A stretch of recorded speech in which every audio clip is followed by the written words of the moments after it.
Rabbi Brum's star students was Rabbi Tzvi Aryeh Rosenfeld, Zecher Tzaddik Livrocha, who was himself from a Breslov family that had moved from Russia to America in the teens or 1920s, and was the major Breslov outreach figure in New York in the 1950s and 1960s until he passed away at the end of the 1970s. And Rabbi Tzvi Aryeh Rosenfeld had, besides many students, two students in particular who became his two sons-in-law, Rabbi Chaim Kramer of the Breslov Research Institute, the founder of the institute, and Rabbi Nosson Maimon, who is today responsible for the Breslov Shul in Uman.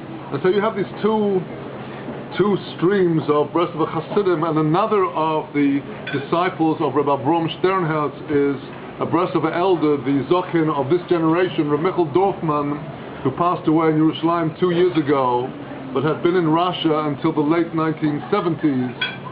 And Reb Michal was the guardian of the Zion, the tomb of Reb Nachman, the darkest years of the communist oppression. He organized a secret minyan of Breslov Hasidim.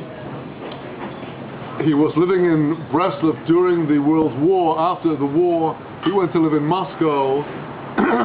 He was in Moscow. He was the manager of a shoe factory, and Reb Michal was sent to Siberia for many years because he committed the terrible crime of giving a pair of shoes to a Jew who was in need, who had no shoes whatever. And because he didn't channel the shoes through the regular distribution channels of the Communist Party, he was sent to Siberia for many years, where one of his fingers was frozen. He lost the proper use of one of his hands, but he lived until a very advanced age in Yerushalayim, a truly pure, simple Breslov Chassid, who, according to a source that I heard, was called by Rabbi Tzvi Aryeh Rosenfeld. I heard this from Eli Cohen, who was a Talmud of Rabbi Rosenfeld, that Rabbi Rosenfeld had said that the Tzaddik Hador of this generation is Reb Michal Dorfman.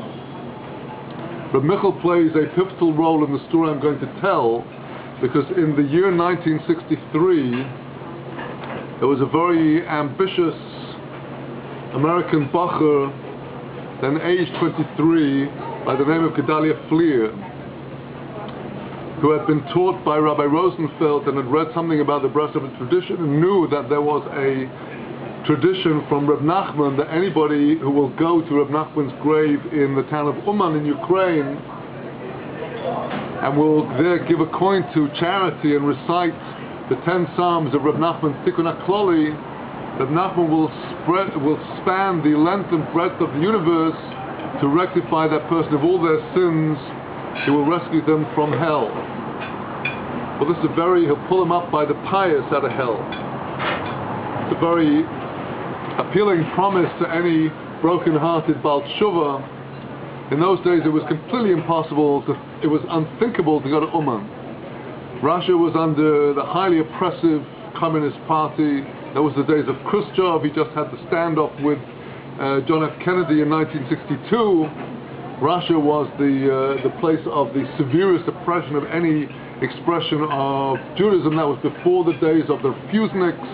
That was before the days of any possible flouting of the authority of the communist regime. And Gedalia Fleer here in New York was determined to get to Uman and used every method, and contact was made for him with Reb Michal Dorfman, then living in Moscow, who risked his own life in order to to meet Gedalia Fleer in Moscow, drive him to Uman, which is a very, very long drive. I mean, I don't know how long it would take today, but it must have taken maybe...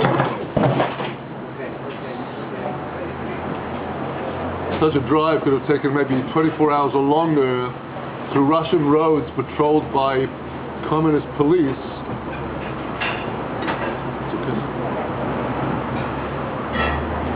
And Reb Michal took Gedalia Fleer to Uman, and in those days the only entry point to the Soviet Union was through Moscow. You had to enter and leave through Moscow so you could be vetted by the KGB and by all the the spies and so on. And as Gedalia Fleer was ready to leave Moscow, Reb Michal Dorfman handed him a roll of manuscript papers and said, please take these with you to Eretz Yisrael, because otherwise the KGB will get them.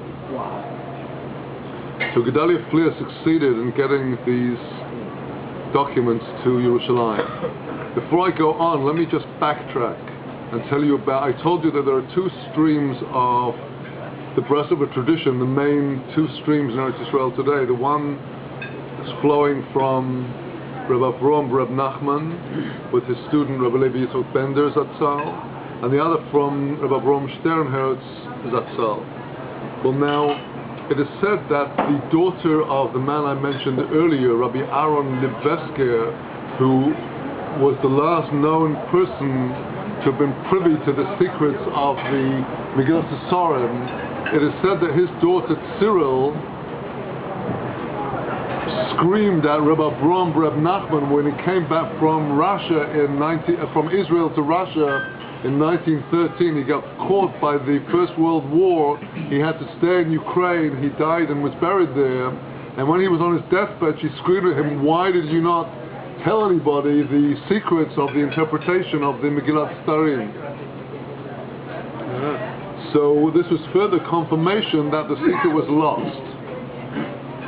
Well, now, I want to tell you that the bundle of papers that Reb Gedalia Fleer received from Reb Michal contained more than just the Megillat Starim. It also contained various paragraphs from the book I mentioned earlier, the biography of Rabbi Nachman, the Chai Moharan, Tzaddik, that had been censored out by the Breslover Hasidim from the original printing because they were considered to be too controversial for the world to accept. Remember that enormous controversy had broken out against Breslov in the Rebbe's lifetime, and a much more intense and cruel and vicious controversy broke out against Reb Nosson after the Rebbe's death in the late 1830s, which made the Breslover Hasidim extremely cautious about anything they would say that might get public. And this is part of the reason why there was so much secrecy surrounding these documents, because it could get Rabbi Nachman a very bad name, God forbid, among the self-appointed religious purity squad, who might accuse him of messianism and of all kinds of other terrible things, chas v'shalom. So there was instinctively a great secrecy among the Breslover Hasidim, and so again we see, just like in the Chai Moran that makes out that the secret is lost, so after the death of Reb Nachman, it seems as though once again the mysteries got lost. So now when Reb Gedalia Fleer gets to Yerushalayim, he starts inquiring among the elders of the Breslover community, to whom he had an entree through his teacher, Rabbi Tzvi Aryeh Rosenfeld, about the manuscripts he'd received. Does anybody know anything about them? And there was, at that time, in the early 1960s in Yerushalayim, a Breslover Chassid by the name of Rav Hirsch Leb Lippel. And when Gedalia Fleer said it appears that nobody anymore knows the interpretation of the Megillat Starim, so Rav Hirsch Leb Lippel laughed and said, that's what you think.